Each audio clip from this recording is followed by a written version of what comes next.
Moi, je suis arrêté et un monsieur est venu, il a garé la voiture. Il a dit, j'ai un massage. Il m'a dit 100 euros. Rapidement, je monte avec lui. Il me dit de me déshabiller complètement. Et là, il commence à bloquer la porte. Est-ce que des fois, des gens ont essayé de te recruter pour aller faire des coups, genre braquage, vol et tout? Pas aller braquer, mais aller être des gens qui vont repérer des choses.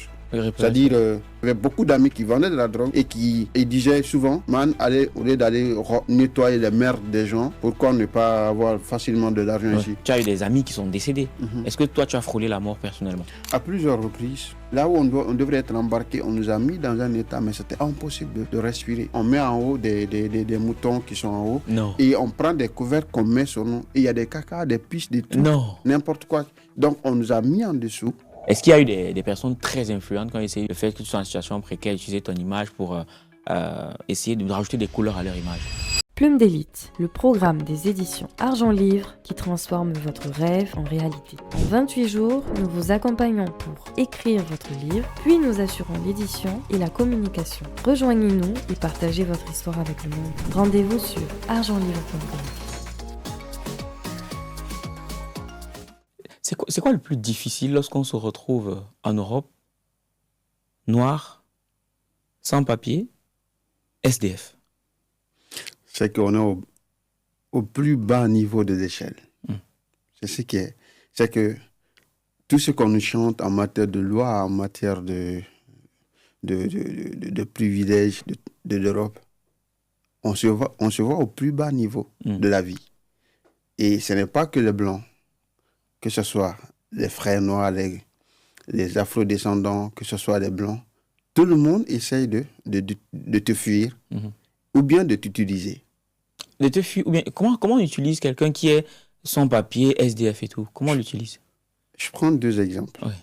Par exemple, quand moi j'étais sans papier, sans abri et noir, je suis allé habiter sur quelqu'un que j'ai connu en Guinée, que j'ai beaucoup aidé, j'ai soutenu, j'ai accompagné, pendant même que j'étais étudiant. J'ai même cédé ma chambre.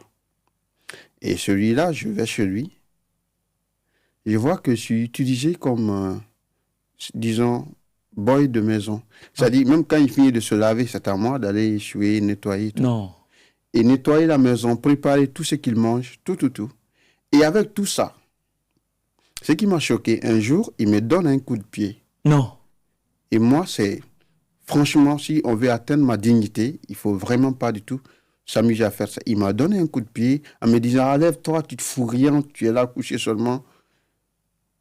Avec tout ce que je fais dans la maison, j'ai pris mes bagages, je l'ai remercié, mais vraiment, ma dignité était dehors. Ah oui. Et j'ai un oncle aussi, souvent je raconte ça. Ça, je l'ai mis dans mon livre, dans la première version, mais ils ont enlevé. Oui.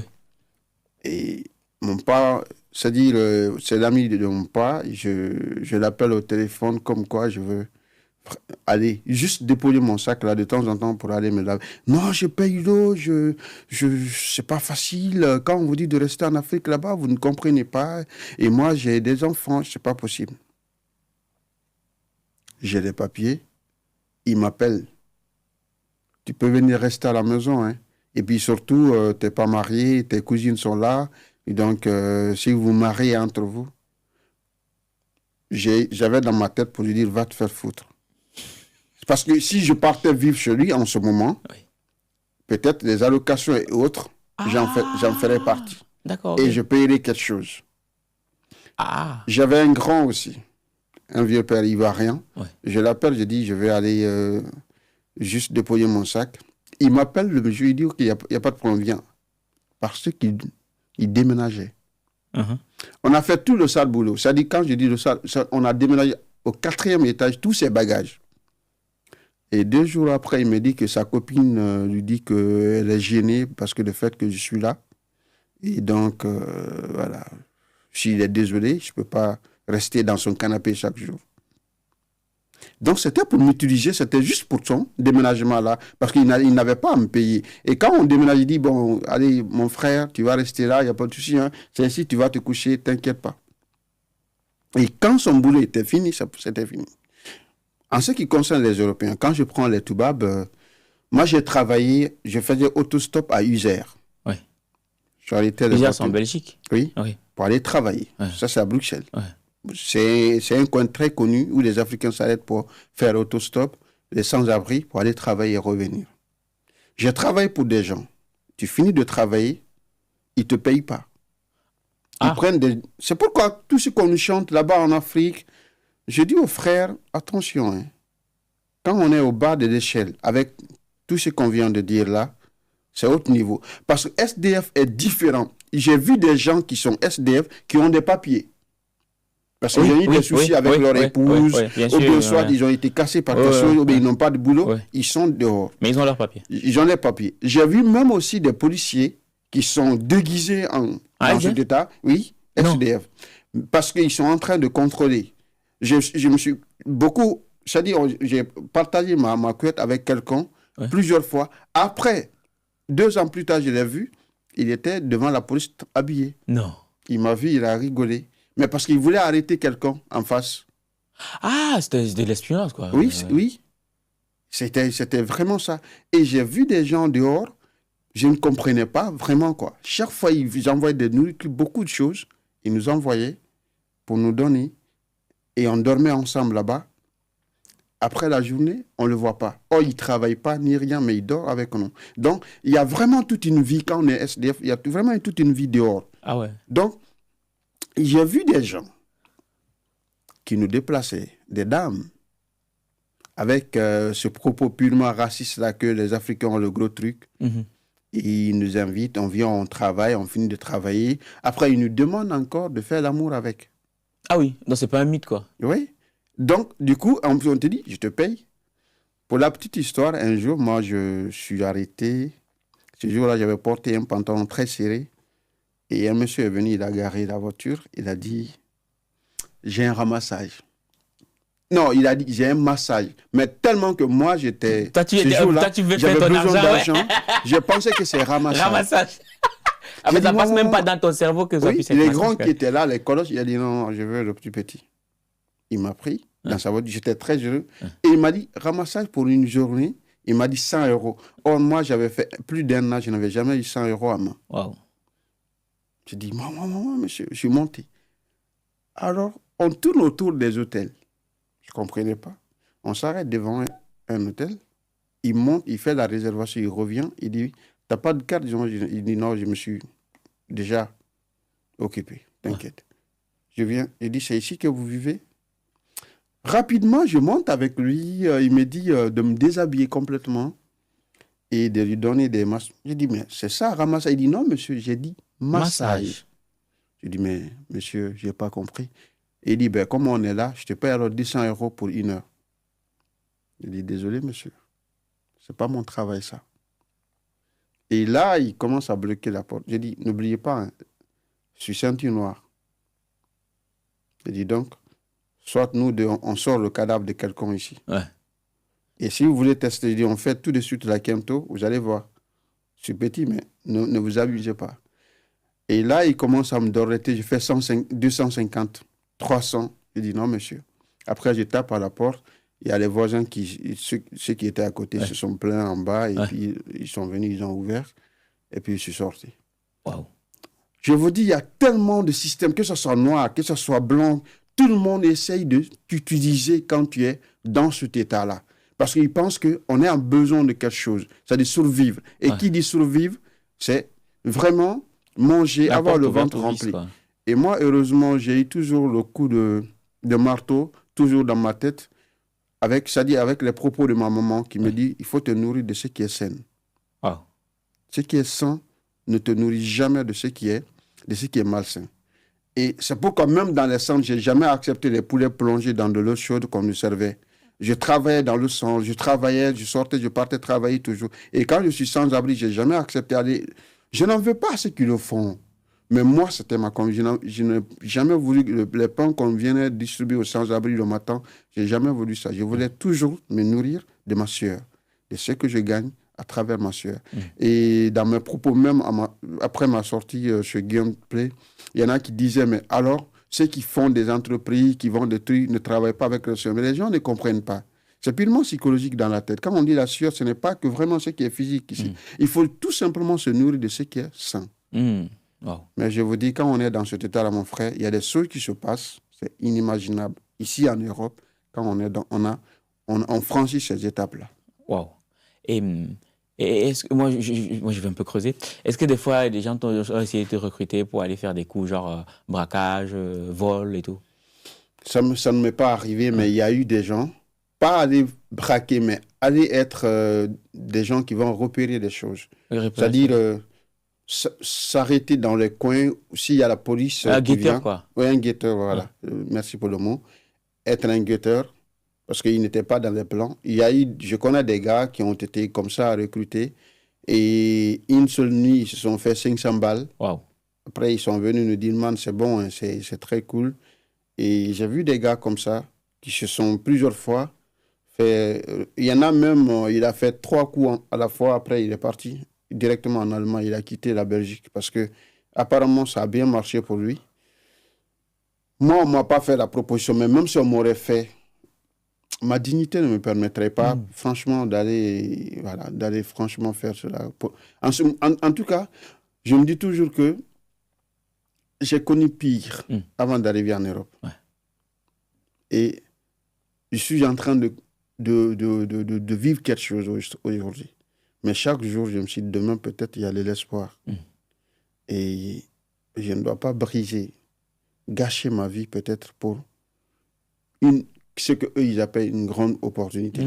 J'en veux pas à ceux qui n'ont pas la disponibilité, ceux qui n'ont pas le cœur, ceux qui n'ont pas la force, ceux qui n'ont pas cette résistance, ceux qui ne pensent pas à cette vie. Je ne les en veux pas. Qui suis-je d'ailleurs même de juger quelqu'un de ce que lui, il veut pour gagner?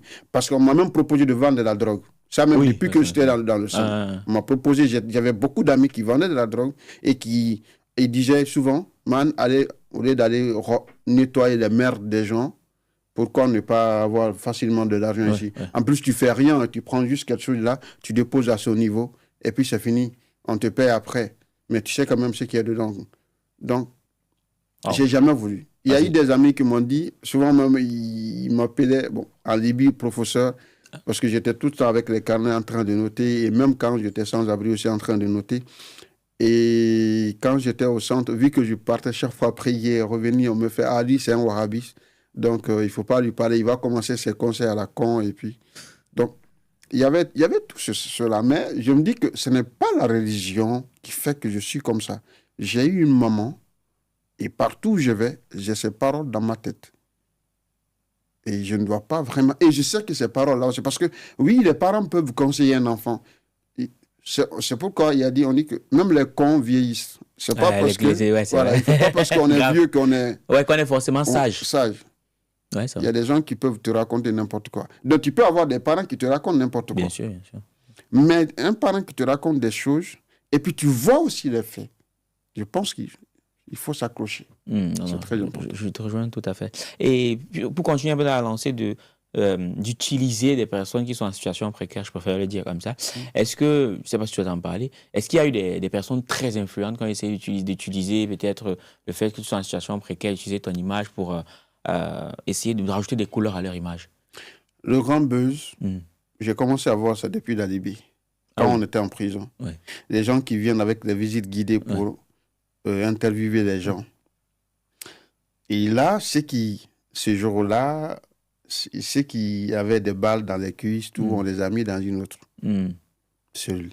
Et ceux qui avaient des problèmes, on les a mis. C'est que un an plus tard, j'ai vu cette vidéo-là, quand je suis venu en Europe, j'ai vu cette vidéo-là sur l'étoile, comme quoi la situation des migrants. Et je vois l'un de nos frères qui raconte là-bas, ouais, on est bien accueillis, il n'y a pas de problème, tout. Le buzz commence par là. C'est comme le buzz aussi dans la mer. Ouais. Les photos qu'on prenne souvent pour montrer à l'opinion internationale que, il meurt. Ouais, parce que peut-être quand il meurt, on voit cela, ça va empêcher les autres. Ils ne comprennent pas. Ça, c'est une autre histoire. Maintenant, ici, le grand buzz, c'est quoi? C'est qu'il y a des politiques, il y a des stars qui, des fois, dans leur carrière, ont besoin, peut-être ils ont dit un propos ou des propos de fois dans leur sortie médiatique, ça n'a pas marché, ils sont attaqués pour ça. Donc, maintenant, ils veulent, c'est comme si, excusez-moi, on voit une star qui a une, je ne dis pas son nom, mais qui porte un bidon d'eau sous sa tête pour c'est-à-dire dans un camp de réfugiés en train d'aider. Ben, c'est purement du grand buzz. Mais il n'a pas besoin de ça. Il peut faire mieux que ça pour bouger les choses. C'est comme si, c'est ce que j'ai dit à ma maman, j'ai dit, avant, je pouvais cultiver pour toi, pour chercher ta bénédiction. Maintenant, là, je veux que les gens cultivent pour toi, pour chercher ta bénédiction. Parce que je veux chercher les moyens pour faire. Parce que moi, si je vais cultiver, je ne ferai que le petit carré pour toi. Mais s'il y a des tracteurs, il y a des trucs qui viennent travailler pour toi, ça serait beaucoup plus vaste et on serait beaucoup plus à l'aise. Donc, si ces stars-là s'investissaient encore, au lieu de faire ces sorties médiatiques-là, ou bien prendre des photos, comme par exemple, moi, quand j'ai fini une émission de fois, ou bien je finis mon spectacle de fois, je vois les gens qui viennent auprès de moi, qui font des selfies et autres, et après, je vois sur leur page, ils m'ont tagué. On est aussi solidaires avec les migrants. Et les mêmes personnes, quand on les rencontre dans la rue, sans les caméras, sans les trucs, ils font comme s'ils ne t'ont jamais connu. J'ai rencontré ça partout. C'est pourquoi ce qui me fait mal. Honnêtement, quand on tend un micro à un frère africain, il se permet de dire n'importe quoi. Surtout ceux qui sont nouveaux arrivants, ils ne connaissent pas les réalités ici, qui racontent n'importe quoi. Moi, ça me choque. Il faut savoir qui te demande, qui te pose la question, qui t'interviewe, sur quel plan, et il va faire quoi avec. Je pense que c'est très important avant de raconter n'importe quoi. Parce que tout ce qu'on peut dire, ça peut se retourner contre d'autres personnes. Mais ceux qui sont déjà en route. C'est ce qu'il faut toujours penser. C'est vrai. Ok. Et au-delà de ça, ça s'entend que tu es quelqu'un de très fier. Tu as beaucoup de dignité et tout. Et tout de suite, moi, j'ai envie de savoir, ça devient d'où ça? En grande partie, je dirais que j'ai eu la chance d'avoir une maman très dure avec moi. Et quand je dis très dure, dans le bon sens. Dure parce que depuis notre enfance, elle n'a pas du tout joué avec le problème de dignité. Et elle dit que c'est essentiel. Elle dit que ce qui tend aujourd'hui, c'est-à-dire ce qui est en train de fuir l'humanité aujourd'hui, c'est le fait que avant, les gens préféraient mourir que d'avoir honte. Mais que de nos jours, c'est que ce côté-là, parce que qui dit j'ai honte, c'est que l'intéressé respecte sa dignité. Mais les gens n'en ont rien à foutre aujourd'hui de leur dignité. Donc, le respect de la dignité d'une personne est très important. Et la sincérité, le travail. Parce que pour le moment, elle dit que la seule liberté, elle n'a pas étudié, elle n'a pas été à l'école. Elle dit, je ne connais rien, mais ce que j'ai compris, plus on travaille, on ne te paye pas parce que tu as les beaux yeux ou bien on t'aime. Mais on te paye parce que tu as une valeur ajoutée. Voilà. Et cette valeur ajoutée-là, elle vient de toi, de ton effort. C'est une fierté qu'on te tend cette somme-là, qu'on te tend cette récompense-là, que quelqu'un qui vient, qui le donne comme ça. Elle dit qu'elle n'en veut pas, c'est que ceux qui tendent leurs mains pour toujours demander. Mais elle en veut que si cela devient une profession pour la personne, une facilité, une paresse.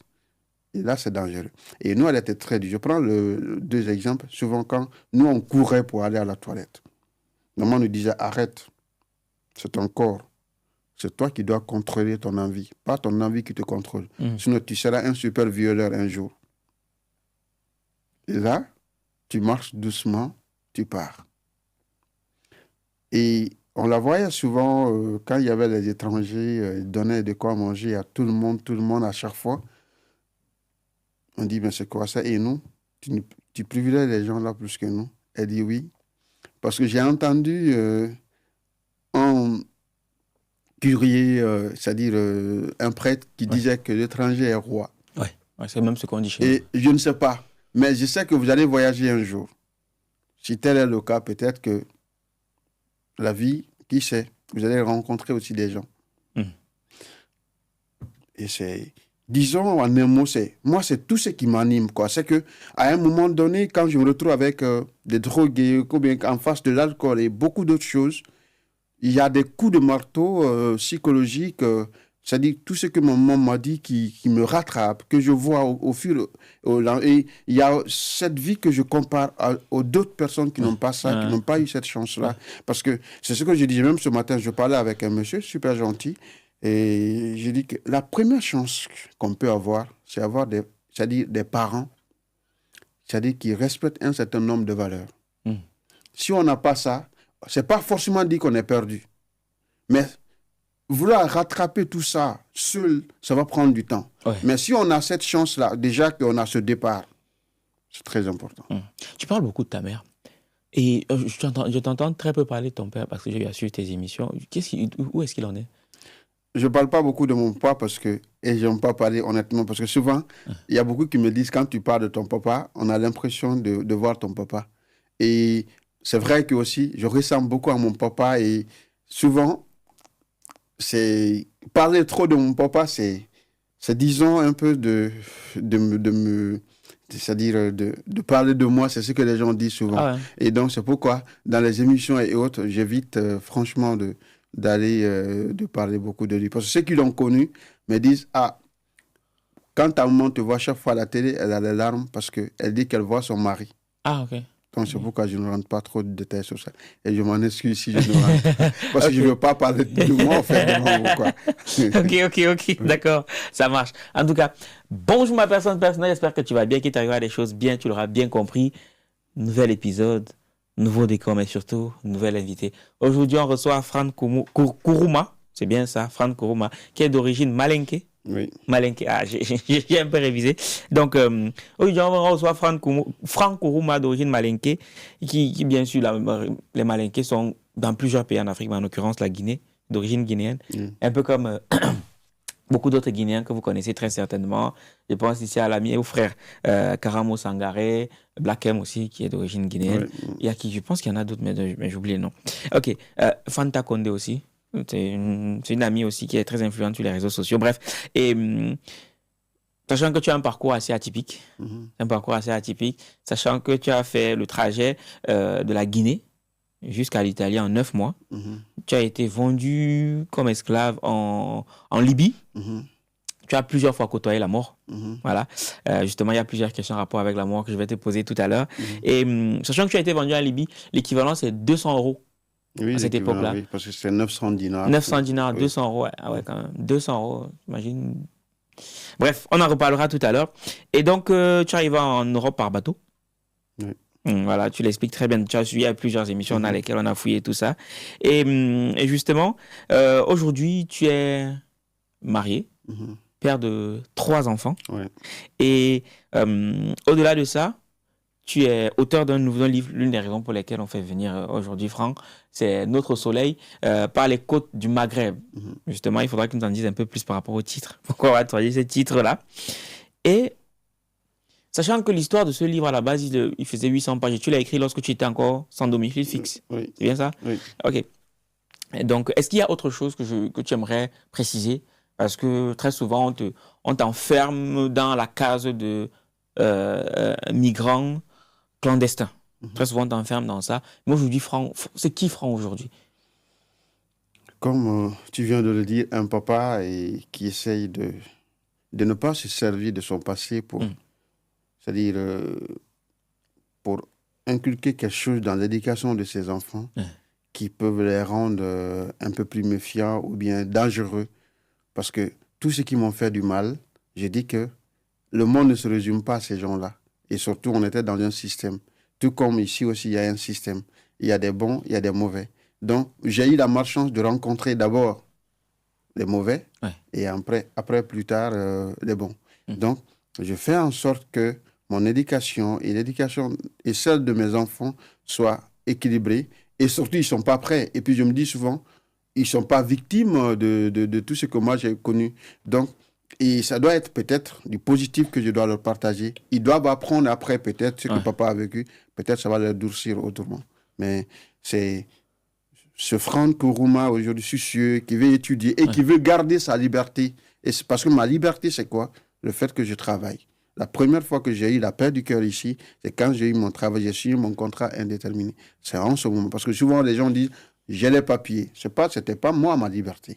Ah. C'était pas ma liberté. Attention. C'est souvent les gens, on peut avoir les papiers. Mais comment conserver ces papiers-là? Surtout en ayant surtout la paix du cœur. C'est ça le plus grand souci. Parce que si tu travailles, on te respecte. Parce que qu'est-ce qu'on dit? Si on dit que oui, j'ai des papiers, ma liberté commence, cela veut dire on raisonne ceux qui disent qu'ils viennent pour profiter du système. Mais si je travaille, c'est comme si je contribuais aussi pour ce pays. Oui. Si le pays m'a accueilli, m'a donné cette sécurité, à moi de me battre, d'être parmi ceux qui contribuent pour ce pays. Parce que là, j'ai quelque chose à ajouter dans ce qu'on appelle... c'est-à-dire, je veux être parmi ceux qui contribuent pour faire du bien, pour faire marcher ce pays. Donc, pour ne pas que je sois dans cette connotation comme quoi ils viennent pour profiter. Donc, je suis sur Franck Kourouma aujourd'hui. J'ai continué à faire d'autres études. Je travaille dans le milieu, dans l'accompagnement psychothérapeutique des personnes double diagnostic, des personnes trisomiques, autistes et autres. Donc, au-delà de la formation que moi-même j'ai fait dans mon pays, parce que je suis ingénieur, technologue en industrie agroalimentaire, mais je n'ai pas eu la chance. C'est aussi l'un des grands regrets que j'ai.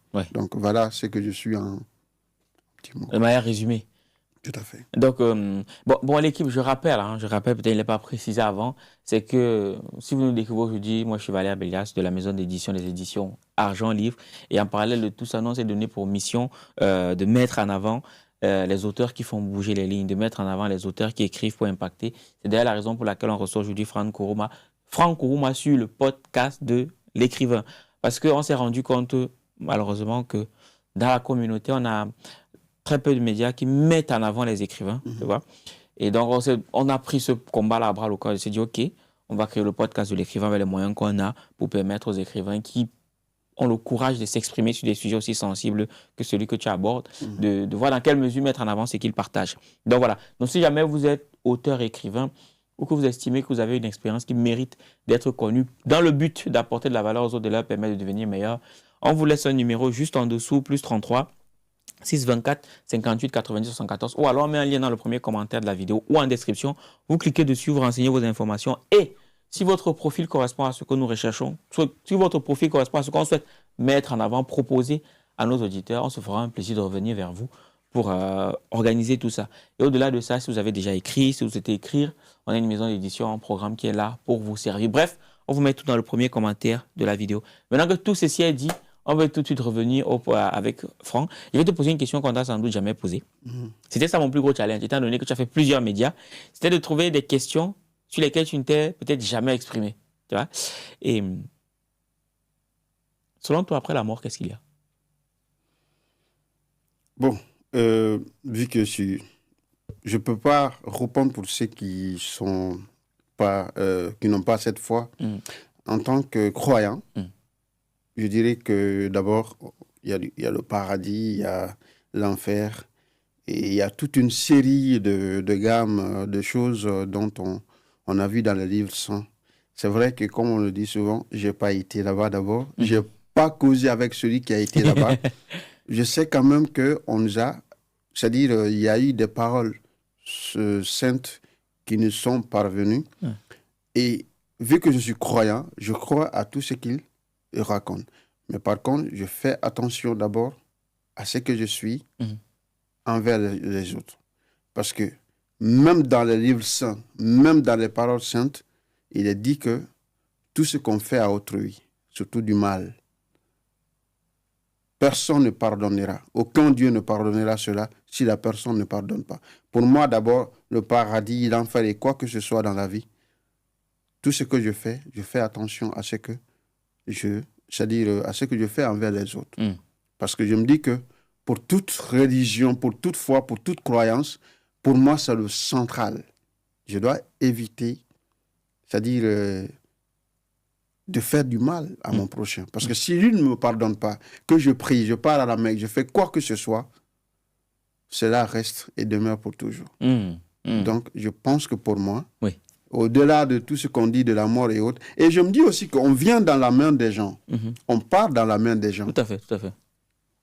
Alors, s'il faut faire attention, la première croyance que moi j'ai, à travers mon parcours, c'est surtout, éviter de ne pas faire du mal aux gens. Éviter de faire du mal. Ok.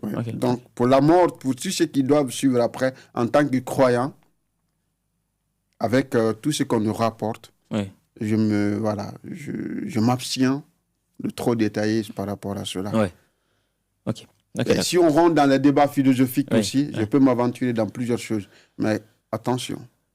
D'accord. Voilà. Ok, ça marche. Donc, pour qu'on soit plus ou moins dans le même niveau d'information, après je reviendrai là-dessus. Aujourd'hui, les gens te découvrent, quand t'ont déjà vu. Et le but de ce podcast, c'est pas de revenir sur tout ce que tu as traversé comme galère pendant ton parcours. Je pense que tu l'as très bien expliqué dans ton livre qui s'intitule Notre Soleil, par les côtes du Maghreb. Tu l'as très bien expliqué. Tu as fait plusieurs émissions. Vous pouvez taper Franck Kourouma, vous allez en trouver. Donc, c'est pas le but. Mais quand même, j'aimerais quand même que tu nous fasses un peu un résumé de ton parcours jusqu'à ton arrivée ici. Voilà, en 2-3 minutes, voilà, les points phares. Tu devais résumer en fait ton histoire. C'est gentil. Avant de quitter dans mon pays, j'étais tout comme tout autre jeune, avec des moments d'insouciance, finir des études, faire plein de choses dans la vie. Et surtout, ce qui est très important, c'est de ne pas vivre comme un parasite de la société. Parce que pour moi, c'est pourquoi on m'appelle dans la famille le petit rebelle, c'est de ne pas être le parasite même de la famille. Ouais. C'est-à-dire ne rester seulement qu'à recevoir, à en vouloir, à juger. Mes parents ne font pas ceci, le gouvernement ne fait pas ceci. J'ai détesté ça. Depuis la 8e année, j'ai commencé déjà à sortir, aller dans les pays, me revier. C'est pourquoi je parle plusieurs langues de l'Afrique de l'Ouest. Le Jula, le Bambara, l'anglais de la Sierra Leone, l'anglais de Libéria. Et je partais aussi en Côte d'Ivoire. C'est pourquoi des fois, quand je parle français, j'ai des fois le ton ivoirien parce que je partais dans ces pays-là. J'étais très petit, mais je préférais travailler comme ça, venir payer mon école et donner encore un peu à mon maman. Pas parce que mes parents ne pouvaient pas le faire, mais c'est parce que j'ai voulu, depuis le bas âge, avoir mon indépendance financière. Parce que depuis ça, c'était le bas. Si tu permets, je suis obligé de faire une parenthèse là. Tu voulais avoir ton indépendance financière, ça te venait d'où ça? Parce que c'est pas commun. C'est pourquoi je n'aime pas parler de mon papa. Là, tu es obligé, apparemment qu'il était comme ça. Mon père est parti à l'aventure lorsqu'il avait... Parce qu'eux n'ont pas eu la chance d'aller à l'école. Il est parti à Cefadou. C'est une zone minière très connue déjà à l'époque, avant la guerre. Et il est parti là-bas quand il était entre 12-16. Parce que la notion d'âge n'était pas précise, mais 12-16, qu'il était très petit. D'ailleurs, même à des endroits, il y avait des gens même qui le portaient sur le dos, parce que vu qu'il est petit encore aussi de taille. Donc, c'était très compliqué parce que depuis le bas âge, qu'il voulait vraiment ne pas vivre. Seulement, chaque matin, c'est le papa qui donne tout et que lui, il bénéficie de ça chaque fois. Il voulait vraiment faire quelque chose d'autre. Et il était petit, il ne pouvait pas. Et il fallait plutôt... Donc, d'après ma maman, d'après les gens que... J'ai eu aussi ça depuis le bas âge. Je voulais tout le temps avoir pour moi. Et puis, que je sois parmi ceux qui donnent, mais pas parmi ceux qui reçoivent chaque fois. Donc, ça a été comme ça. Et je ne sais pas moi, mais j'étais animé par ça depuis. Et donc, je partais dans ces pays-là. J'en ai même parlé d'une de mes aventures à Bamako dans mon livre, où j'ai découvert plein de choses par rapport à la prostitution. Donc, j'étais comme tout jeune. Après, j'étais dans les jeunes, je travaillais. J'ai un ami même à Lille qui me recrutait souvent dans les ONG, l'OIM, pour aller travailler sur le terrain et puis avoir les perdiums là, travailler. Donc, j'étais comme ça. Et du coup,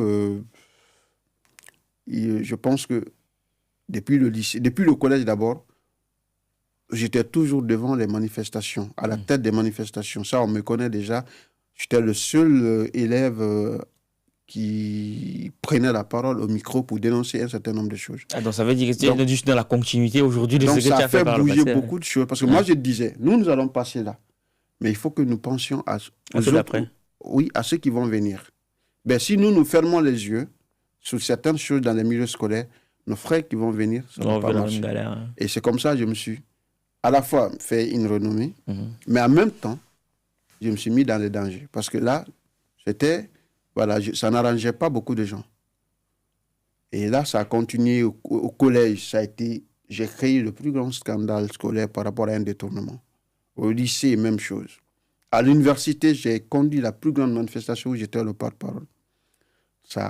Si maintenant, je n'ai pas même mon diplôme en main, voilà, il y a eu plein de choses. J'ai fini de soutenir, ça m'a rattrapé, même le jour de ma soutenance. Et après, encore, et après, ça a continué. Et donc, je me suis retrouvé dans un cercle infernal. Pas que seulement pour l'école, mais j'étais un peu un paria partout. Et il fallait que moi, je retrouve cette dignité-là. Ma dignité, le fait de vivre, ne pas être un parasite. Donc, j'ai continué. J'ai eu des soucis, j'ai quitté. Je voudrais aller dans un autre pays où je pouvais travailler. Ne pas être un parasite là-bas aussi. C'est comme ça, petit à petit. Mon objectif n'était pas de venir en Europe. Bon, parce qu'il y a tous les détails dans le livre, il y a beaucoup d'émissions. C'est comme ça, j'ai continué. Et je me suis fait entraîner dans un réseau mafieux jusqu'en Libye. Et de là, il fallait soit je traverse, ou bien je continue à souffrir, ou bien je me retourne encore pour retrouver dans les mêmes problèmes. J'ai décidé de traverser. Et après, je suis rentré en Europe, en Italie aussi. Beaucoup me posent la question, pourquoi je ne suis pas resté? Parce que j'étais amoureux. Je suis tombé amoureux, j'ai suivi quelqu'un. Plume d'élite, le programme des éditions Argent Livre qui transforme votre rêve en réalité. En 28 jours, nous vous accompagnons pour écrire votre livre, puis nous assurons l'édition et la communication. Rejoignez-nous et partagez votre histoire avec le monde. Rendez-vous sur argentlivre.com. Et là, ça a été catastrophique quand on est arrivé en Belgique. Donc, c'est comme ça que j'ai découvert Paris et puis on est parti en Belgique avec cette personne-là. Et voilà, c'est comme ça que l'aventure a commencé. Yes, c'est comme ça que l'aventure a commencé. Sachant que tu parles très peu, en tout cas on reviendra dessus, mais tu parles très peu de ton aventure une fois arrivé en Belgique, mais on reviendra là-dessus plus tard. Mais je sais quand même que dans ton histoire, il y a quelque chose qui m'a marqué, c'est que tu avais besoin d'aller prendre les bénédictions de ta mère à Bamako avant de te lancer dans cette aventure-là. Et moi j'aimerais savoir, qu'est-ce que tu dis à ta mère? Quand on parle de bénédiction, je dirais, ça c'est peut-être après. Mais son accord. Ah, son accord, ok. Oui. Okay. Ses conseils aussi. Et c'est vrai qu'elle m'en veut parce que je n'ai pas été sincère envers elle. Je ne l'ai pas dit que je voyage pour aller dans un autre pays c'est-à-dire, parce qu'à l'époque, je ne parlais pas de l'Europe. Moi, je pensais aller au Maroc, ou bien, surtout en Algérie, parce que j'avais des amis là-bas qui travaillaient dans les chantiers et autres. Et en plus, ce pays, je ne sais pas maintenant, mais était beaucoup en avance en matière d'industrie et autres, vu mon diplôme et autres. Donc, je voudrais vraiment aller là. Et donc, je suis venu, je lui ai dit que moi, j'ai fini de travailler. Je ne l'ai pas dit pourquoi je quitte notre pays. Si j'avais dit que j'avais des problèmes, elle a dit, allons, celui qui te veut du problème, n'a qu'à m'attraper, moi. Et je sais comment elle est. Donc, ça allait être un autre scandale. Et elle allait même se retrouver elle-même dans d'autres dangers. Donc, du coup, c'est d'abord avoir son accord et après qu'elle puisse me donner ses bénédictions aussi. Je n'ai pas été sincère. Je n'ai pas dit je vais là où je vais. Je l'ai dit tout simplement, tu me connais. J'ai toujours envie d'aller explorer d'autres pistes. Et il faut que j'aille. Mais je vais revenir. Et je ne serai pas loin. Parce que ces deux pays, le Mali et l'Algérie, sont frontaliers. Et donc, ça me serait possible de venir à chaque fois, de repartir. Elle a dit pour un premier temps, non, mais pour aller vite fait, après 3 jours, pour la convaincre. Ah oui? Après 3 jours, oui. Elle a fini par accepter. Et c'est comme ça que je suis... Mais je n'ai pas été du tout honnête, les causes, pourquoi et autres. Parce que, et ça, je comprends chez beaucoup de migrants, on ne peut pas dire toutes les vérités à nos parents, surtout quand on est trop proche. Imaginez que vous dites que vous êtes en danger, là vous partez, il y a du danger là-bas, vous allez mettre sa vie en danger elle aussi. Parce qu'elle va avoir beaucoup de soucis. Et puis, ces soucis-là, beaucoup de stress, comment est mon enfant, est-ce qu'il va bien, tout. Ça pourrait être source même de maladie pour elle. Il y en a des parents comme ça que je connais à cause de ces soucis-là, qu'ils ont eu des problèmes de santé. Oui, bien sûr. Il y en a même qui sont décédés. Bien sûr. Donc, c'est pourquoi beaucoup de migrants ne se permettent pas, et je peux comprendre, de dire la vraie version. Et même ceux qui vont vers la Libye, souvent, j'ai causé avec certains, ils disent, ce que je regrette, j'aurais dû quand même dire à ma maman là où je vais. Parce que là, il y en a aussi qui disent, ce que je regrette, c'est le fait que j'ai dit à ma maman où je vais. Parce que maintenant, chaque jour, elle a envie de comprendre. Et ces parents-là, quand vous voyez les jeunes qui sont en Libye, quand on les emprisonne, on sait qu'ils ont des parents qui vont payer l'argent. Donc, du coup, quand ils vont appeler leurs parents comme quoi ils sont torturés et autres, les parents envoient directement de l'argent parce qu'ils savent. Mais si ta maman ou ton papa ne connaît pas où tu es... Mais il ne va même pas comprendre ce qui se passe. Si on l'appelle, non, moi, mon fils n'est pas là-bas. Tout à fait. Oh, mais il va penser qu'il y a une sorte d'arnaque que l'enfant veut faire pour l'appeler et puis il ne va pas croire. Donc, ça a des avantages comme des désavantages. Oui, tout à fait. En effet. Et je sais que pendant ton voyage, tu as été très souvent confronté à la mort. Est-ce que toi, il est arrivé que toi, parce que tu as eu des amis qui sont décédés. Est-ce que toi, tu as frôlé la mort personnellement? À plusieurs reprises. D'ailleurs, même tout a commencé à Agadez. Lorsque j'ai découvert que je suis dans le système, c'est-à-dire mafieux.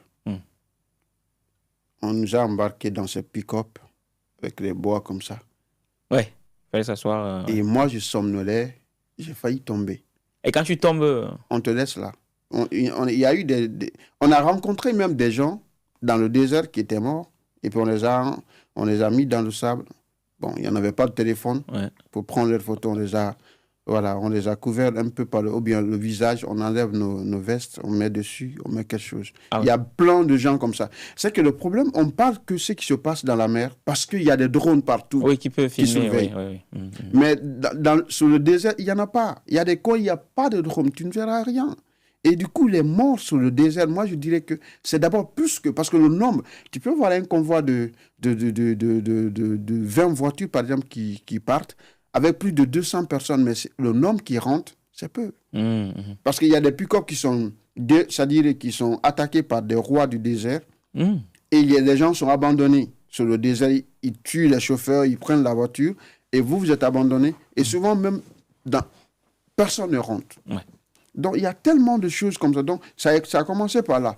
Et la deuxième fois encore, quand je suis arrivé encore à Agadez, de là-bas pour aller là où on devrait être embarqué, on nous a mis dans un état, mais c'était impossible de respirer. Parce qu'on a mis des couverts sur nous. Aucun humain, je dis, vraiment, ne peut vivre là pendant 5 minutes. Ah oui. Parce que quand tu respires de la merde. Parce que les couverts qu'on a mis sur nous, on les a tirés dans les... C'est comme si... La camionnette, quand tu vois, tu n'as même pas besoin de contrôler. Parce que tu vas penser que ce sont les bœufs, les trucs qui sont dedans, quoi. Parce qu'on met en haut des moutons qui sont en haut. Non. Et on prend des couverts qu'on met sur nous. Et il y a des caca, des pistes, des trucs. Non. N'importe quoi. Donc, on nous a mis en dessous pour respirer. C'est vraiment... Parce que les véhicules sont contrôlés. C'est pourquoi nous, on a traversé facilement ces barrages-là sans être aperçu. Mais il ne fallait même pas tousser. Ah oui. Parce que si tu tousses, le monsieur, il arrêtait d'abord la voiture, il venait vous cogner, mais très, très bien. Il vous cogne avec... soit des fois, il vous donne des coups de crosse. Des armes avec des fusils. Là. Donc, et il te dit que si tu lui mets dans les problèmes, lui, il n'est qu'un chauffeur. Il te tue, il passe. Parce que si on l'attrape, lui, il aura des problèmes. Donc, il faut vraiment te concentrer, surtout quand vous arrivez dans les barrages-là. C'est-à-dire respirer, c'est-à-dire couper le souffle. Le souffle. Il y a tellement... Donc là-bas, j'ai franchement frôlé la mort. Et à la mer aussi, parce que j'étais aussi... Quand il s'agissait des évasions, quand on nous attrapait, on nous mettait... J'étais toujours prêt à faire des plans de... Ah, il fallait... Donc à chaque fois, je servais souvent d'exemple. Quand il fallait corriger les gens, il fallait leur botter. Donc on m'a tellement... Voilà, excusez-moi le terme, mais on m'a tellement botté comme ça. Souvent même, on te fait coucher la plante du pied. On frappe dessus. On tend, on frappe dessus. Donc, j'ai eu tellement de choses comme ça. Et finalement, à un moment donné, je n'avais plus envie maintenant de vivre. Ah oui. Sur la mer aussi, il y a eu plusieurs fois. Parce que moi, j'ai eu le malheur. Quand on me met dans un convoi, on part, on nous fait retourner. Ou bien soit on part jusqu'au bord de la mer. Oui, c'est vrai, on nous fait retourner. Donc, il y a eu frôler la mort. Même en Europe ici, quand je dormais dehors, et il y a plusieurs fois. Mais moi, j'ai grandi dans un endroit où ça fait 30 degrés de fois. Surtout la saison sèche. Je viens en plein hiver, on me cherche du centre. Ah. Donc, les jours qui suivaient, non, c'était très, très, très, très dur pour moi. Je tremblotais toute la nuit. Donc, je n'avais pas compris le système, comment il fallait s'habiller en ce moment, porter plusieurs chaussettes, plusieurs habits, voilà, comment il fait. Et aller, surtout, il y a des endroits, des dalles où il y a de l'air chaud qui sort souvent. Et donc, ou bien là où le métro passe, donc le dessus de ça, il y a des souvent. Donc, moi, je n'avais pas compris tout ça. Mais oui. C'est au fur et à mesure. Donc, avant de comprendre, il y a des nuits, vraiment, j'ai failli vraiment de passer de vie à trépas. Wow. Donc, il y a eu plusieurs fois comme ça. Et la première, comment ça se passe la première nuit dehors en Europe, en plein hiver? Ça se passe comment? Je te dis quoi? Tu pars? Comment ça se passe? Honnêtement, je ne faisais que rire. Tu faisais que rire? Oui, je rigolais, moi seul, quoi. Parce que, quand on m'a cherché du centre, parce qu'il faut utiliser des termes, on m'a cherché du centre. Ouais. Je suis sorti, c'était au Petit Château. C'était un centre de fait d'asile à l'époque. Je suis avec mon sac. J'étais... voilà. Oui, ouais, on m'a fait... Je m'en voulais, je parlais plein de choses dans la tête. Mais quand je suis arrivé c'est-à-dire devant la porte, j'ai trouvé une dame enceinte de presque 7 mois qui avait aussi son petit sac, qui était chercheur du centre. Non. Je me suis dit, petit, c'est quoi ton problème? Tu te plains là? Et elle? Sans blague. Si on n'a pas eu pitié d'elle avec son bébé, toi, t'es qui alors? C'est là-bas que j'ai commencé à rigoler. Ouais. J'ai dit, ah. Énorme. J'ai dit, ah. Après, je me retrouve dehors. C'était vers la place Barra, près de la gare de Midi. Quand je regarde, je pense à mon passé, à tout ce qu'on me disait, tout ce qu'on me racontait, tout ce que j'avais en tête de l'Europe, tout. Je rigole. Après, il y a un monsieur marocain qui était couché à côté de m'a dit, hey, mon petit, si tu continues à crier, tu vas dégager ici. Hein. Après, je rigole encore. Je n'ai pas dormi cette nuit-là. Parce que c'était hiver, il faisait extrêmement froid et j'étais assis, je n'avais pas compris le système, je tremblotais à chaque fois et j'avais faim. Mais honnêtement, je ne ressentais pas cette faim-là. Mais j'étais beaucoup dans beaucoup de pensées. Et il ne fallait pas faire le petit Africain, pitié, le truc. Même des fois, les gens qui mettent des boîtes devant là pour que les passants, je n'ai pas fait. J'étais juste assis. Je rigolais un peu. Après, je prends mon caddie. Quand j'avais beaucoup froid, je me réchauffais un peu, je faisais des quintos. Ah ouais? Souvent, oui. Donc, c'était comme ça toute la nuit, jusqu'au matin. Et le matin, j'ai compris que la Belgique n'est pas grande. C'est qu'on nous arnaque, j'ai dit souvent ça, on nous arnaque avec les trams ou bien les métros parce qu'ils font tellement de tours pour desservir des lieux. On va penser que c'est trop grand. J'ai commencé à marcher. J'ai rallié Gare Midi et d'autres coins très facilement. J'ai dit, mais attends, donc c'est ça l'arnaque. Donc on te fait tourner. Alors que les arrêts sont... Oui, c'est la ligne droite, c'est tout à peu près. Donc le fait de marcher là partout avec mon caddie, cela me réchauffait et puis je continue à marcher. Après, je suis allé au parc Maximilien où beaucoup de migrants viennent s'asseoir. Et j'ai demandé comment ça se passe dehors, comment on fait. C'est comme ça, j'ai appris plein de choses. Il faut aller là où il faut se coucher, où il faut éviter, comment ça se fait. Tout. Voilà. Et tu t'es jamais fait agresser dans la rue? Et ça, beaucoup. Ah beaucoup, ouais. Il y en a même parce que quand je quittais au centre, parce que j'ai beaucoup travaillé au centre. On n'avait pas le droit d'avoir par mois plus que 100 €. L'arnaque, c'est là. On te fait travailler pour... Après, j'ai découvert que le travail qu'on faisait au centre, tu pouvais gagner 1500 € par mois. Et nous, on n'avait pas le droit de dépasser 100 €. Donc, quand tu travailles, quoi qu'il arrive, il fallait 89. Mon plus grand travail, c'était au lavoir. Ouais. Donc, et là, c'était 79 €. Ouais. J'ai compris après que c'est là où se trouve l'arnaque. On te fait travailler dans le centre de l'État, et on te paye. C'est qu'un travail d'1 heure, 3,50 €. Ah oui, c'est pas... Quand tu pars en Belgique, il faut voir le Petit Château, les longs couloirs. Ouais. Moi, j'ai nettoyé tout ça, les toilettes, tout. Mais 3,50 €. Parce qu'il ne fallait pas du tout, c'est-à-dire dépasser ce quota. Ce quota. Donc, du coup, je me suis payé plein de choses. Quand j'étais dans la rue maintenant, j'étais couché avec les chaussures. Une nuit, les gens sont venus me tabasser. Ils ont pris mes chaussures. Ouais. Tout. Et tout ce que j'avais, ils ont regardé dans mes bagages. Tout ce qui était habits, ils ont tout arraché. Ils ont pris. Ils sont partis avec. Donc, j'étais obligé après de faire la poubelle après. Et puis, prendre quelques habits que je portais à chaque fois. Et aussi, je partais dans le marché hebdomadaire de Clémenceau pour pouvoir travailler avec les gens là-bas, les frères marocains qui viennent vendre, pour pouvoir... Après, pendant que j'appelais les clients à venir, je prenais un peu les fruits, je mangeais petit à petit, et c'était comme si ma journée était faite, quoi. Ça, c'était pour moi, vraiment pour démarrer ma vie petit à petit. Et voilà. Et comment on se protège lorsqu'on est SDF, lorsqu'on est dans la rue dans la nuit? On se protège comment? J'avais dit qu'il faut le camouflage. Ah. Mon camouflage, c'était quoi? Personne n'a besoin de fouiller un fou. Oui, c'est vrai. Et il fallait juste porter des habits très sales. Et même si c'est des habits, c'est-à-dire luxe, il faut juste peut-être salir un peu. Salir vraiment, ou bien déchirer quelque part, et puis se coucher. Des fois, même quand les gens passent, ils vous donnent des coups de pied comme ça, ils passent, ils disent, ah, mais... Ou bien tu te couches devant un magasin. Si tu es propre, quand il vient le matin, il va appeler la police. Ouais. Mais si tu es sale, dans un état mais vraiment bizarre, qu'est-ce qu'on va faire? Il va te prendre comme ça, là, comme un fou. Allez, venez ici. Des fois même, il va te dire, je vais te donner à manger. Ah ouais. Donc, il va dire, c'est un fou. Il va te conduire là. Des fois même, ils viennent te trouver. Ouais. Ils prennent des choses, des fois, ils mettent sur toi. Ah ouais. Pour te couvrir. Il y en a qui font ça.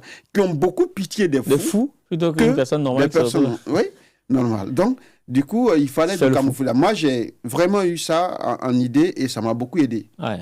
Parce qu'au début, il fallait vraiment s'habiller. Je dis, il ne faut pas faire le mystérieux, c'est-à-dire la victime. Il fallait vraiment être propre, même si on est sans abri. Ouais. Attention, je me suis fait agresser beaucoup avec ça. Et beaucoup ont refusé de me donner du travail à cause de ça aussi. Ah. Tu vois? Mais faire le fou ne veut pas dire aussi aller commander. C'était ça ma stratégie. C'est-à-dire, je suis dans cet état, mais je ne mets pas de bord devant moi pour que les gens mettent de l'argent. C'est juste pour me protéger la nuit. Parce que même entre SDF aussi, les gens ils se bagarrent pour ça aussi. Il y en a aussi, il y a des SDF aussi qui ne vont pas commander, qui ne vont rien faire, qui attendent qu'ils te regardent parce que toi, tu travailles, tu viens mettre de l'argent sur toi la nuit. Ils viennent aussi, ils prennent l'argent là. Wow. Il y en a aussi entre eux. Ah, c'est tout un monde. Oui, il y a des gens, mais vraiment, c'est des bandits aussi, quoi, entre eux là-bas. Donc, une fois que toi, parce que moi, on me voyait souvent aller travailler, revenir, mais ceux qui étaient avec moi, je les envoyais de quoi manger. Et souvent, je voyais qu'on me fouillait. Et qu'est-ce que je faisais pour mon argent? Je mettais dans la poubelle. Ça blague. S'il y a une poubelle à côté, je prends mon argent, je mets là-bas. Le matin, très tôt, je prends avant que... Oui, avant que les gens ne passent. Oui, comme ça, personne n'a besoin d'aller fouiller. Dans la poubelle, oui, on ne pense pas à ça. Des fois, même, j'ai fini de manger des trucs. Mon argent est dedans. Les sandwichs, je mets dans la poubelle. Le matin, à 5 heures, je me lève, je prends. Wow. Et je vois le matin qu'ils ont fouillé tout. Et puis ceux qui sont à côté de moi, des fois même, il y a des sprays, on te fait dormir. Hein. Ah! Oui, on te fait dormir. Mais vraiment, on met ça sous ton nez. Tu dors, mais comme ça, on peut bien te fouiller. Proprement. Tu vois que le matin, tes poches sont vides, tout. Waouh! Après, je pars, je cherche mon argent. Et si je sens qu'on a découvert ça sur moi, dans un coin, je déménage. Ouais, tu vas à un autre endroit. C'est pourquoi gare centrale, gare de midi, dans les tunnels, dans les trucs, j'étais partout. Waouh, ok. Et au-delà de ça, lorsqu'on baigne dans une ambiance aussi, c'est spécial quand même. J'imaginais pas que ça pouvait être comme ça. Oui, c'est impressionnant. C'est toute une vie. Hein. Ouais, c'est toute une vie. J'ai beaucoup raconté dans mon deuxième livre cette vie-là, quand on est sans-abri, que dans le premier. D'accord. Et question un peu banale comme ça. Est-ce que quand on est dans une situation comme celle-là, on réussit quand même à avoir une fille qui s'accroche et qui vous aime et tout comme ça? Ah non. Non, impossible. Il ne faut même pas y penser. Je voyais certains sans-abri, sans-papier, qui faisaient des choses qui m'ont... Voilà, qui étaient dégoûtants. D'abord, les arnaques qu'ils envoient en Afrique, les images. Ah, ouais. J'ai vu, un jour, on était dans l'allée de la gare centrale, dans le tunnel là-bas, on était couchés. Vers 1h, comme ça, le gars, il a reçu un appel de l'Afrique. Et du coup, il s'est levé. Il a demandé à l'autre gars de lui donner sa veste propre. Il s'est mis dans un coin propre. Il a mis sur... Ouais, je suis quitté au boulot comme ça, je suis fatigué. Voilà. Et quand il a fini, il m'a vu noter quelque chose. Il m'a dit, imbécile, si tu dis quelque chose là-bas, qui va montrer aux gens là que ça ne va pas? Parce que je te vois chaque fois noter, si tu notes quelque chose là-bas, tu dis mon nom, tu vas voir. Wow. Je dis non, même si je vais en parler, ce n'est pas ton nom que je vais dire, mais c'est une réalité. Au fait, l'image qu'on envoie là-bas, c'est pas toujours ce qu'on vit. C'est pas toujours la réalité. Et on se trompe nous-mêmes, on trompe ceux qui sont là. Parce que ceux qui sont là-bas vont croire que, oui, ici, tu te demandes de l'argent, il faut envoyer. Si tu n'en vois pas, c'est que tu ne veux pas, parce que tu vis bien. Ouais, bien sûr. C'est que l'image là, elle est trompeuse. Ouais. Et c'est dangereux. Bon, par rapport aux filles, je voyais beaucoup aussi, ils vont travailler très bien, ils vont se payer des chaussures chères et autres. Ils sont sans abri. Et il y en a qui ont eu la chance dans ça aussi de quitter dans cet état-là. Ils s'habillent, ils vont dans les boîtes, ils draguent les filles. Ils disent souvent, ouais, je ne suis pas d'ici, je viens souvent voir. Ils les envoient dans les hôtels, ils payent ça dans les hôtels.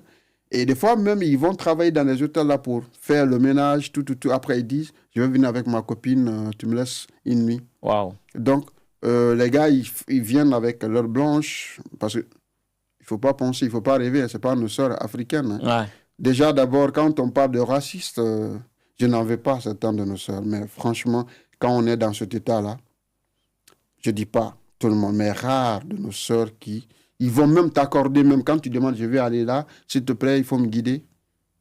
On ne te donne même pas le temps. Ouais. Je ne dis pas tout le monde, parce qu'il ne faut pas frapper tout le monde avec le... Ouais. Mais il y a par contre certaines blanches, elles vont aussi découvrir que tu es dans cet état. Ouais. Elles vont accepter. Ouais. Elles vont t'amener chez lui. Si tu n'es pas un gars, c'est-à-dire malhonnête, elles vont t'aider, elles vont t'accompagner, elles vont te soutenir. J'ai vu même des gars comme ça qui ont eu la chance de se marier avec, de sortir dans cet état-là. Et puis, voilà. Et ça a porté fruit. Mais il faut être vraiment un dragueur potentiel aussi pour pouvoir vraiment amener. Mais moi, je n'avais... D'abord, même en Afrique, je ne partais pas en boîte. Je n'avais pas vraiment dans ce truc-là et je n'y pensais pas. Et j'avais promis aussi ma femme de m'attendre. Donc, il ne fallait pas que je... C'est vrai que, attention, j'avais eu une copine à l'époque. Oui.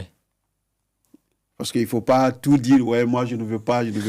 Attention, hein. C'est malhonnête. J'ai eu une copine blanche, je ne l'en veux pas, elle était super gentille. Ah, ok. Et on a commencé à se fréquenter. Quand tu étais encore SDF? Oui. Ah oui, ok. On a commencé à se fréquenter. Mais moi, j'avais des codes. Hein. Elle disait que mon Africain, je n'ai jamais vu quelqu'un comme toi. Comment ça? Premièrement, je lui ai dit qu'il ne faut pas que nous pensions que notre amour s'est basé sur le sexe. Okay. On a passé 6 mois ensemble. Je n'ai jamais voulu coucher avec elle. Elle me demandait, j'ai dit non, on doit d'abord gagner de la confiance. Il faut ça. Et après ça, on verra la suite. Et après ça aussi, quand je demandais chaque fois, bon, ça la faisait beaucoup rire, que je ne vais pas porter des gants pour travailler, prendre de la cuillère pour manger et porter des gants pour faire l'amour. Donc, pour être sûr, de son côté et de mon côté, il faudrait que nous fassions tous les examens. Et moi, j'avais mon examen. Malgré que j'étais SDF, je partais parce qu'il y avait des centres où tu pouvais faire des examens pour savoir si tu n'as pas de maladie transmise, trucs ou autres. Parce que je disais que ça pouvait arriver. Et elle ne comprenait pas. Et finalement, un jour, elle a dit à mes amis que je ne fonctionne pas. Ah, ok, c'est la conclusion qu'elle a tirée. Oui, et encore plus tard, elle dit non, que je suis homo. Ah! Que parce qu'elle s'est déshabillée devant moi, elle fait plein de choses devant moi, mais elle ne sent aucune réaction. Je suis en train, avec cette idée à la con, ceci, cela, il faut ça. Que elle, d'habitude, quand tu as un gars, vous buvez, vous prenez du café quelque part, vous partez quelques jours, ça passe. Que je suis trop resté africain de chez moi, là, qu'elle ne comprenait pas. Que certainement, peut-être que je n'aime pas les femmes, je n'aime que les... Et un jour, je lui ai dit que notre vie, parce qu'elle disait qu'il faut que, si je veux bien, elle peut avoir un enfant pour moi, et puis ça passe. Je lui ai dit que je ne veux pas arnaquer mon enfant.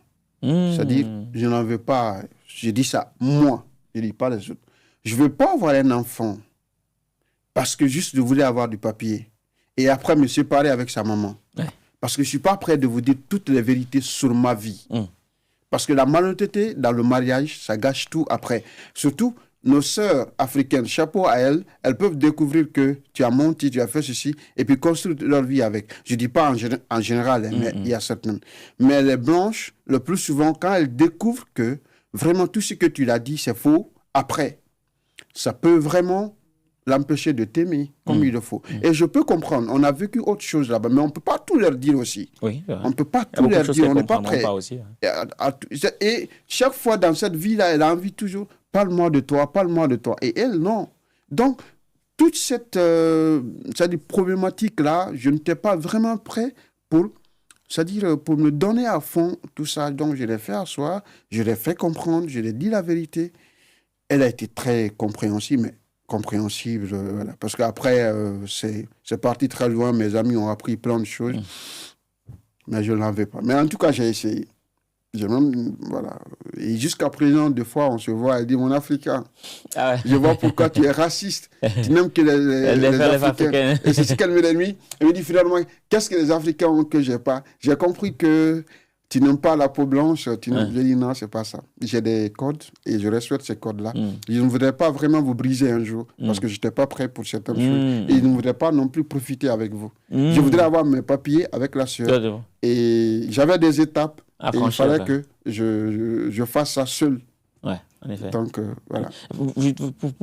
Pour fermer cette page de ta vie en tant que SDF, j'aimerais quand même savoir, parce que nous, des fois, qui n'avons pas connu ce monde-là, nous, des personnes lambda, comment est-ce qu'on doit se comporter avec des personnes qu'on croise dans la rue, SDF, qui sont parfois un peu délabrés, qu'on assimile à des fous? Comment est-ce qu'on doit se comporter avec eux? Je pense que qu'on soit SDF, qu'on soit noir, africain, sans papier, sans abri, ce que je dis à tout le monde, dans toutes mes interviews, je reviens dessus, il faut qu'on enlève le voile de SDF, migrants, le voile de noirs et tout ce qui s'en suit, qu'on mette dans la tête que celui qui est en face, c'est l'humain. Je pense que, je dis ça souvent aux gens, les gens disent, non, celui qui ne croit pas à ton humanité, celui qui est inhumain, non. Mais accorde l'humanité, dis-toi que celui qui est en face, c'est aujourd'hui cette période-là dans sa vie. Mais c'est un humain. Si tu enlèves ce voile-là, tu mets le voile de l'humain, je pense que c'est le départ de tout. Tous les migrants, tous les sans-papiers, tous les sans-abri, nous avons besoin d'une chose qui est essentielle. Tu ne peux pas me donner l'argent chaque jour, chaque moment. Tu ne peux pas me donner à manger chaque jour. Même Dieu, il n'est pas équitable dans son partage. Je suis croyant. Il n'est pas équitable. Donc, si Dieu n'a pas été équitable dans dans son partage, est-ce qu'un humain peut le faire? Mais ce que nous pouvons accorder à tout le monde, c'est le fait de dire ce que la personne devant moi, je suis comme lui. Enlever cette différence de SDF, de migrants, de tout ça dans la tête, l'accorder, l'accepter comme tel en tant qu'humain. Je pense que ça, l'espoir commence par là. Parce que moi, personnellement, c'est ce qui m'a... C'est-à-dire, c'est ce qui a fait de moi aujourd'hui ce que je suis.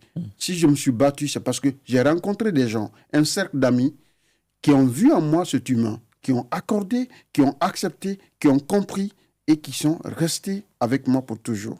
Donc, et c'est ça, moi je trouve ça essentiel, le départ de l'espoir. D'accord. Mais concrètement, ça se manifeste comment dans la vie de tous les jours? Est-ce qu'on doit aller vers eux, leur parler? Est-ce qu'on doit, je ne sais pas moi, leur sourire? Est-ce qu'on doit au contraire... Quand tu dis humain, ça se manifeste comment? Comment leur témoigner le fait qu'on leur accorde l'humanité? Premièrement, d'abord, il ne faut pas te servir de la personne. C'est-à-dire faire semblant, genre, je suis avec les migrants ici, ou je suis avec un SDF aussi, faire des photos, des buzz dans ça. Je pense que, premièrement, l'honnêteté dans ce que tu dois faire pour eux. Ça, c'est un. Deuxièmement aussi, il faut essayer d'aller à leur rencontre, de dialoguer avec eux. Pas de te mettre dans leur peau, bien dans leur état, mais ne pas créer... Par exemple, je me rappelle d'un monsieur qui vient vous voir, qui s'assoit, mais il ne te salue pas d'abord. Bon, des fois aussi, on ne salue comment dire bonjour, bien tendre la main. Il y en a, mais quand on est africain, je viens voir un Africain, on sait que la valeur, c'est vraiment... C'est la poignée de main. Oui. Mais des fois, on a peur que la personne soit un peu sale et tout, c'est pour ça aussi. C'est ça le problème. Quand tu considères un humain, il faut vraiment aller à fond. C'est pourquoi il faut vraiment enlever beaucoup de filtres là, beaucoup de voiles là. Il faut vraiment être simple. Tu ne peux pas me mettre dans sa peau, mais il faut vraiment montrer que, vraiment, si tu viens vers lui, c'est parce que ce n'est pas quelqu'un qui est sale, quelqu'un qui... Si tu as l'idée là déjà, quoi, tu gâches tout. Parce que je vois, par exemple, un gars qui vient me dire, je vais t'aider, et des fois, qui fait comme ça des trucs à côté de moi, et quand je parle, qui tourne sa bouche comme ça, des trucs, ça ne peut pas aller comme ça. Parce que tu ne peux pas aimer, tu ne peux pas dire que je déteste le fait que le porc est sale, je déteste le porc parce qu'il est sale. Et après, la viande sur la table, encore, tu viens manger ça en oubliant que le porc vient de là jusqu'à ce niveau. Même si je suis musulman, je ne mange pas la viande du porc. Mais je respecte son mode de vie. Il faut d'abord commencer par ça. Être honnête d'abord dans ce qu'on fait. Avoir le respect envers la personne. Parce qu'avoir le respect et la considération, moi je pense que les 3 choses-là sont essentielles pour aller vers un SDS, un sans-abri, un sans-papier, quiconque. Et bien sûr, avoir des limites. Parce que j'ai dit ça, je n'ai pas eu le temps de mieux détailler ça sur le plateau de trucs des tabous. C'est que, ici, c'est vrai qu'il y en a qui disent que, ah oui, quand tu loges un Africain, c'est toute une communauté qui va débarquer. Moi, je suis allé loger chez les gens, il y a eu des codes. C'est comme ça que j'ai appris. Oui, je fais tout ça pour toi, tu restes pour cette période-là. Oui. Après, je ne peux plus. C'est sincère, c'est ce que j'ai aimé sur certains amis blancs aussi.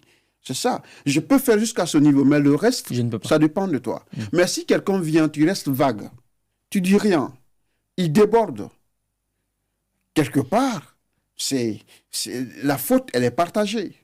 Mais dès le début, il faut placer les codes. Même quand tu pars avec un sans-abri aussi, il faut vraiment, si tu veux l'aider, il faut vraiment établir les codes dès le début. Mais ne reste pas évasif avec lui jusqu'à ce qu'il pense à plein de choses.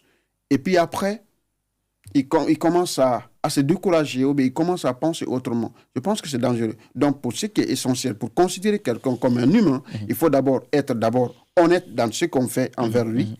Il faut avoir du respect pour la personne et il faut avoir de la considération pour la personne. Je pense qu'avec ça, je pense que c'est tout à fait un bon départ d'espoir. Est-ce que c'est forcément une bonne chose de donner de l'argent à un SDF, de lui apporter de la nourriture? Est-ce que c'est forcément ce qu'il faut? Bon, c'est en tant que musulman, en tant que croyant, je veux dire, je dirais que c'est bon, mais ça dépend de la manière de faire. Je prenais un exemple, sur le moment, dans un quartier à Mototo, on passait, il y avait un monsieur à côté, et du coup, j'ai pris l'argent. Je suis parti en ce moment, je faisais le lycée, je partais tendre l'argent au monsieur, et je me suis arrêté pendant 1 minute, voire 2 minutes. Le monsieur est en train de dire que Dieu te fasse cela, que Dieu, je faisais comme ça, amin, amin, amin, amin, amin, amin. Maman m'a regardé. Et quand j'ai fini, j'étais encore arrêté parce que je n'étais pas satisfait. Je voulais encore qu'il continue parce que je devrais faire le bac. Donc, après, maman, quand j'ai quitté, maman m'a dit que tu as commencé un bien, à faire du bien, mais tu as tout gâché. Parce que tu voulais te vanter. Ok, d'accord. Et maman m'a dit que j'aime pas les vantards. Si tu es comme ça, tu es un imbécile. J'ai dit, pourquoi maman? Tu me dis, oui, tu es un imbécile. Tu es parti, tu as donné l'argent au monsieur. Tous ceux qui sont passés ont senti, ont compris que tu as donné l'argent. Même s'il y avait quelqu'un d'autre qui vous a donné, toi, tu es resté arrêté là-bas.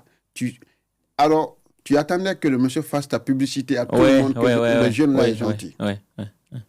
Elle dit que je n'ai pas lu dans les livres ni rien. Mais je crois, si j'étais à la place de ce monsieur-là, c'est que c'est-à-dire tu m'as vendu. Oui. C'est ce que j'aurais vu. Je dis pourquoi? Elle dit que ton intention, c'est au fond de toi. Pourquoi tu es parti donner l'argent? N'attends pas qu'il fasse trop de bénédictions pour qu'il, jusqu'à ce qu'il atteigne le mot essentiel que toi tu vises. Et tu reviens encore, tu es fâché parce que le mot là n'a pas été atteint. Il dit, c'est pas bon. Donne ton argent, allez, vas-y. Plume d'élite, le programme des éditions Argent Livre qui transforme votre rêve en réalité. En 28 jours, nous vous accompagnons pour écrire votre livre, puis nous assurons l'édition et la communication. Rejoignez-nous et partagez votre histoire avec le monde. Rendez-vous sur argentlivre.com.